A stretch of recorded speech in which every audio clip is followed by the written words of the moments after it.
So now that we have our main framing up, what we're doing is we're making a mark on the wall of where the top of the shade tubes are going to go, and then we're going to calculate that 6 inches for the truss. So now we're going to start laying out the trusses on the house wall. You're going to reference your CAD drawing to find that spacing, and on this particular structure there's going to be a truss sitting on the center of post here and a truss sitting on the center of post here, and according to the CAD drawing we're going to space our trusses at 1 foot 10 and 3/16. Now every structure is a little bit different, so that layout might be different. You're just going to reference your drawing and make sure that you have the correct measurements so we can lay these trusses out accordingly.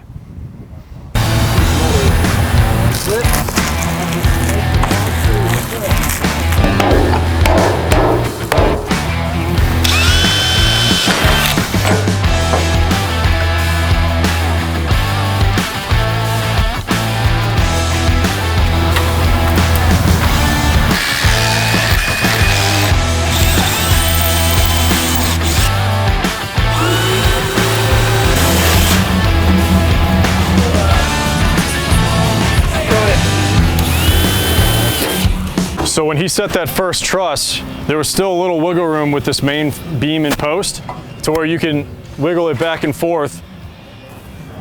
You take your level and you find plumb, and when you attach the truss to the top of the post, you know it's 100% square.